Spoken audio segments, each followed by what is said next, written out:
समाप्त करता हूं। आइटम नंबर 11 महासचिव। तो रक्षा मंत्री राजनाथ सिंह संसद में बयान दे रहे थे चीन की स्थिति पर। उन्होंने कहा हमारे जवानों ने संयम और शौर्य का प्रदर्शन किया है और हम किसी भी तरह की परिस्थिति से निपटने को तैयार हैं। चीन से तनाव पर इस वक्त की यह सबसे बड़ी खबर है। विपक्ष के लगातार हमलों के बीच रक्षा मंत्री राजनाथ सिंह ने लोकसभा में बयान दिया और यह कहा कि सभी परिस्थितियों से निपटने के लिए भारत तैयार है। सदन को और देश को सेनाओं पर पूरी तरह से भरोसा है। हमारे जवानों के हौसले बुलंद हैं। 130 करोड़ देशवासी सैनिकों के साथ हैं। उनके उत्साह में कोई कमी नहीं है। दुर्गम परिस्थितियों में भी हमारे जवान डटे हुए हैं और कोशिश यह है कि चीनी पक्ष भी हमारे साथ मिलकर काम करे। बातचीत के जरिए इस परिस्थिति को सुलझाने की कोशिश की जा रही है। रक्षा मंत्री राजनाथ सिंह ने कहा कि इसके पहले भी भारत और चीन के बीच लंबे स्टैंड ऑफ रहे हैं, यानी कि एक तरीके से संकेत रक्षा मंत्री ने दे दिया कि यह मामला अभी और लंबा खिंच सकता है। अप्रैल से लेकर अब तक की पूरी परिस्थिति का ब्यौरा रक्षा मंत्री राजनाथ सिंह ने देश के सामने इस वक्त संसद के जरिए रखा है और बताया है वहां पर कि क्या परिस्थितियां अप्रैल से अब तक LAC पर पेंगोंग इलाके में हुई हैं। एक बार फिर आपको सुनवाते हैं रक्षा मंत्री राजनाथ सिंह ने लोकसभा में जो बयान दिया है भारत और चीन के बीच के तनाव पर।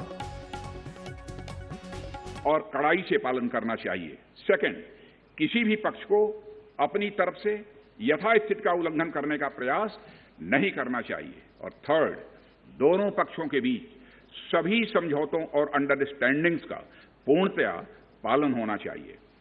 चाइनीज साइड की यह पोजीशन है कि स्थिति को एक जिम्मेदार ढंग से हैंडल किया जाना चाहिए और द्विपक्षीय समझौतों एवं प्रोटोकॉल के अनुसार शांति एवं सद्भाव सुनिश्चित किया जाना चाहिए। वह भी यही कहते हैं।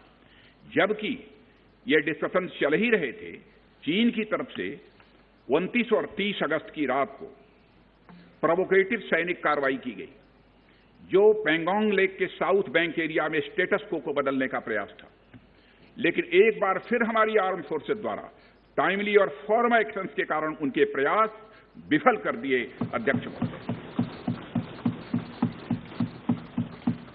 अध्यक्ष महोदय, जैसा कि उपर्युक्त घटनाक्रम से यह स्पष्ट है, चीन की कार्रवाई से हमारे विभिन्न द्विपक्षीय समझौतों के प्रति उसका डिसरिगार्ड पूरी तरह से दिखता है। चीन द्वारा ट्रुप्स की भारी मात्रा में तैनाती किया जाना 1993 और 1996 के समझौतों का यह उल्लंघन है। LAC का सम्मान करना और उसका कड़ाई से पालन किया जाना सीमा क्षेत्रों में शांति और सद्भाव का आधार है और इसे 1993 एवं 1996 के समझौते में स्पष्ट रूप से यह स्वीकार भी किया गया है। जबकि हमारी आर्म्ड फोर्सेस इसका पूरी तरह से पालन करती हैं। चाइनीज साइड की ओर से ऐसा नहीं हुआ है। उनकी कार्रवाई के कारण LAC के आसपास समय समय पर फेस ऑफ्स और फ्रिक्शंस भी पैदा हुए हैं।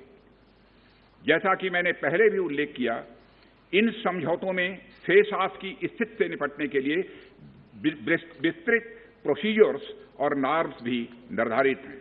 तथापि इस वर्ष हाल की घटनाओं में चाइनीज फोर्सेस का वायलेंट कंडक्ट सभी म्यूचुअली एग्रीड नॉर्म्स का पूरी तरह से उल्लंघन है।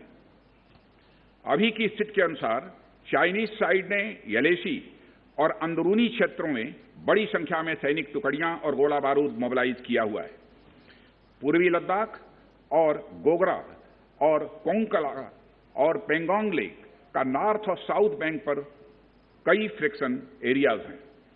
चीन की कार्रवाई के जवाब में हमारी आर्म्ड फोर्सेज ने भी इन क्षेत्रों में उपयुक्त काउंटर डिप्लॉयमेंट्स किए हैं अध्यक्ष महोदय, ताकि भारत के सिक्योरिटी इंटरेस्ट को पूरी तरह से सुरक्षित रखा जा सके।